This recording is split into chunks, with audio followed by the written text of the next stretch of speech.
Qala Rasulullah sallallahu alaihi wa ala alihi wasallam ila qawlihi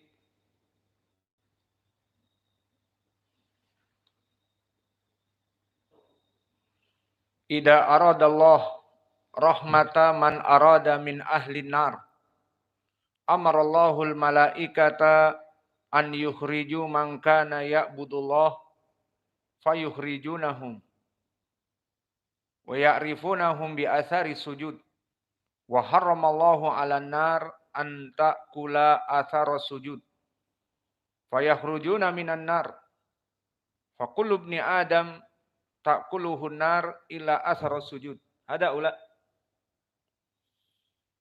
Maka di hadis yang berikutnya, setelah Nabi Muhammad sallallahu alaihi wasallam menceritakan bagaimana sifat as-sirat dan bagaimana sifat orang-orang yang melewati as-sirat, ada yang halaku min awali wahlah seperti al-munafikun langsung terjun bebas ke api neraka. Dan ada yang dari kaum muslimin diselamatkan langsung oleh Allah kepada surga dengan mudah. Dan ada di antara mereka selamat namun yukhordal, tercincang dan tertusuk dari kalalib.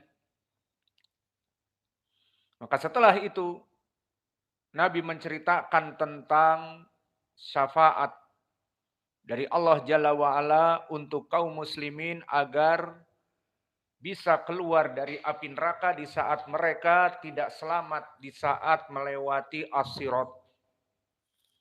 Maka dikatakan, hatta ida aradallah rahmata man arada min ahli nar amarallahul malaikata an yukhriju man kana ya'budullah fayukhrajunahum wa ya'rifunahum bi athari sujud wa harramallahu 'alan nar an ta'kula athara sujud. Maka Allah Jalla wa'ala jika merahmati dan menginginkan dari penduduk api neraka keluar, tentunya yang keluar di sini dari kaum muslimin. Adapun orang-orang musyrik dan kafir, mereka kekal di dalamnya. Maka yang diinginkan di sini mereka siapa? Orang-orang muslim yang masuk kepada api neraka dikarenakan dosa-dosanya yang belum bertaubat padanya.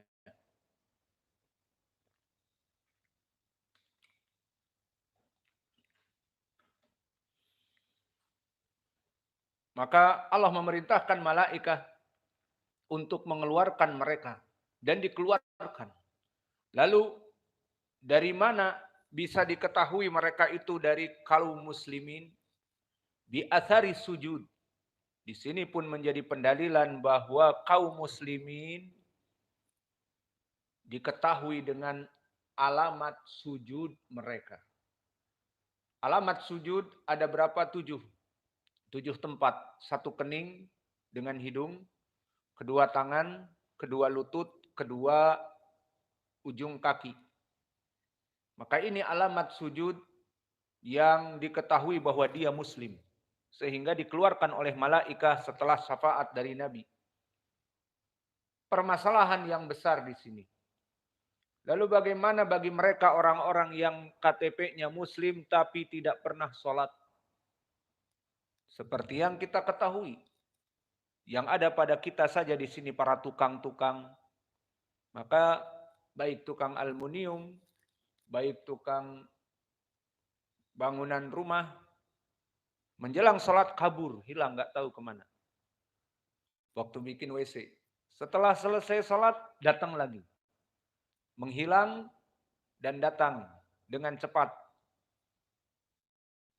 Dan jika ketangkap, mau kemana Pak? Oh mau ke sana. Kenapa nggak sholat? Alasan klasik. Pakaian kotor, celana kotor, alasan klasik. Wallahu a'lam.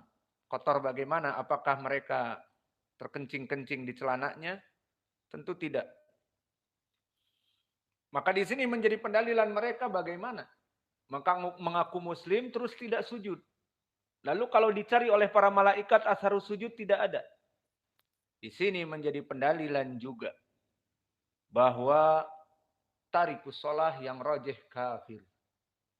Orang-orang yang meninggalkan sholat kafir.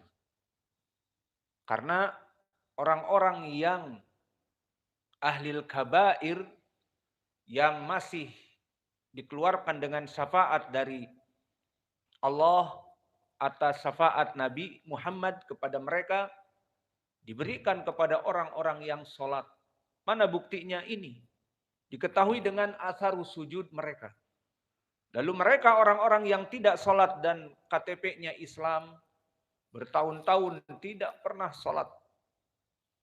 Kebanyakan mereka mengaku muslim. Dan karena tidak sholat juga tidak puasa. Bertahun-tahun. Kemudian mereka meninggal. Maka yang rajih dari para ulama bahwa mereka kafir keluar dari millah Islam. Sesuai hadis Muslim dari Jabir, al-farq baina al-kufru wa syirk, al-ahad bainana wa bainal kufur wa syirk as-salah. Bahwa barang siapa yang melaksanakan salat, maka itu penjeda antara muslim dengan kafir.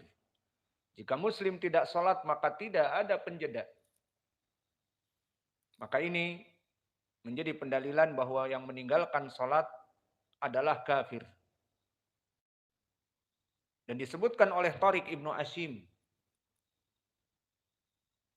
Disebutkan bahwa dulu kami para sahabat menganggap tidak ada amalan, la yujad amalan yukhriju minal millah illa tarkis shalah.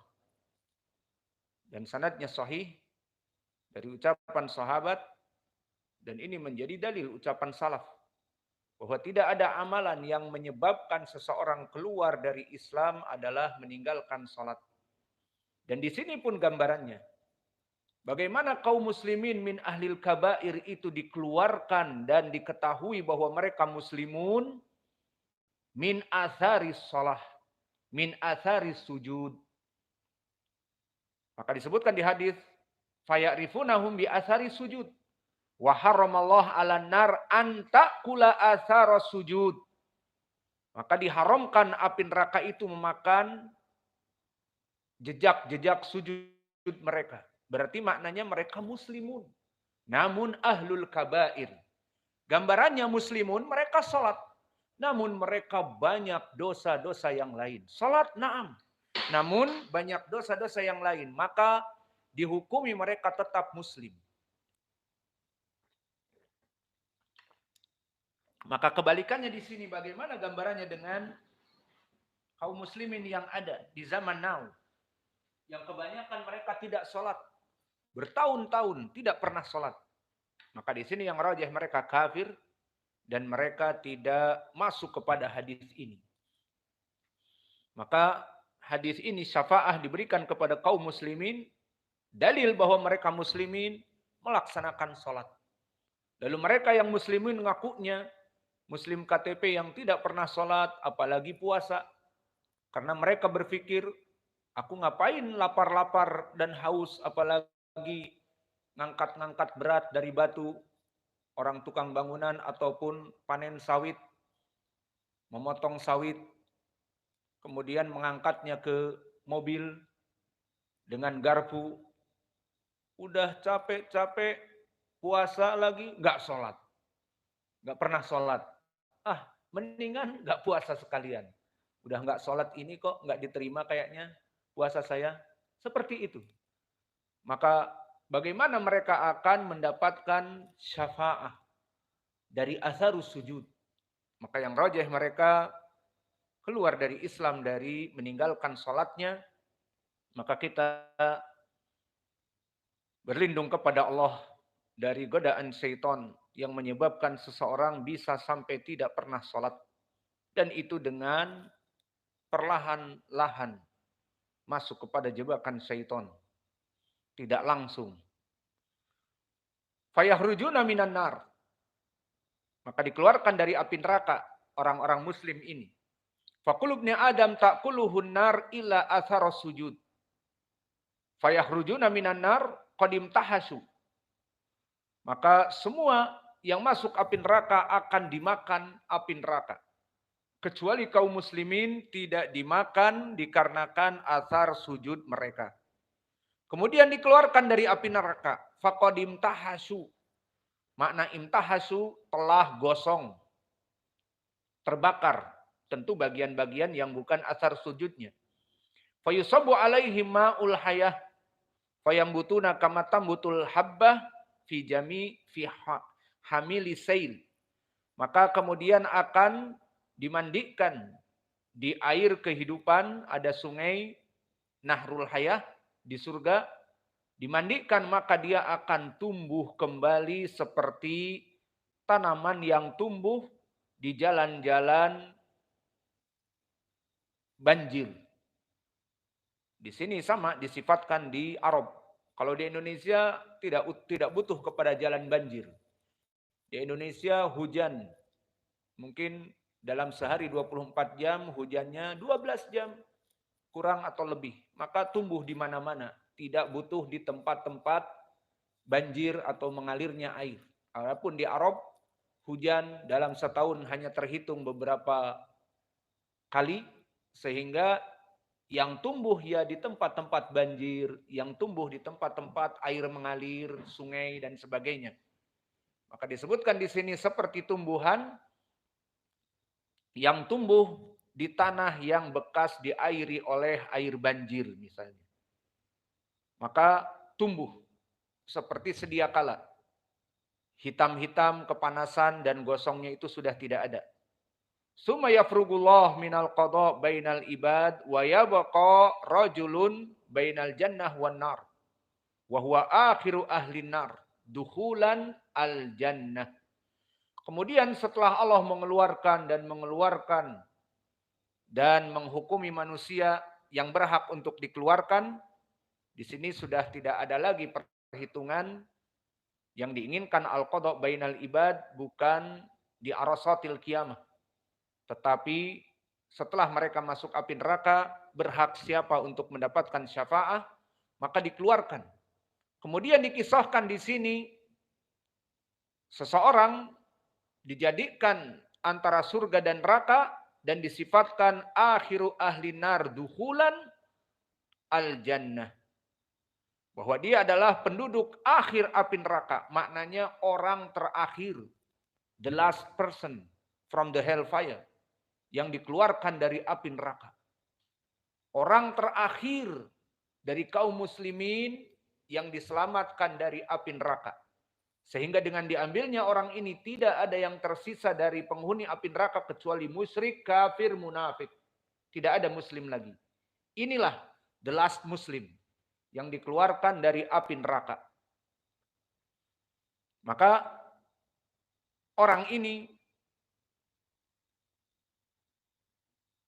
orang yang paling terakhir masuk surga juga. Terakhir keluar dari api neraka, terakhir masuk surga. Mukbilun biwajhihi kibalan nar. Maka dia menghadapkan wajahnya kepada api neraka. Fayaqul ya Rabb asrif wajhi anin nar. Qad fashabani rihuha wa ahraqani zakauha. Maka wahai Allah, setelah dikeluarkan dari api neraka masih wajahnya menghadap api neraka. Masih melihat kengerian, kedahsyatan api neraka. Maka orang ini meminta kepada Allah, wahai Allah, palingkanlah wajahku dari api neraka ini. Maka telah panasnya itu menghanguskan dan memanaskan seluruh wajahku. Dan panasnya itu yang uapnya itu sangat panas. Maka dikatakan, fayaqul hal asaita in fu'ila dalika bika antas ala ghaira dalik fayaqulu la wa izzatik fayu'ti Allah ma yasha min ahdin mitsaq fayasrifullahu wajahu anin nar fa idza aqbala bihi alal jannah. Di sini di dalam hadis ini Nabi ingin menggambarkan bagaimana kisah orang yang terakhir dikeluarkan dari api neraka dan terakhir manusia yang akan masuk kelak menjadi penghuni surga. Maka dikisahkan di sini sengaja untuk hikmahnya banyak. Agar kita nanti bersyukur masuk kepada surga, bukan orang yang pertama, bukan orang terakhir yang dikeluarkan dari api neraka dan terakhir masuk surga.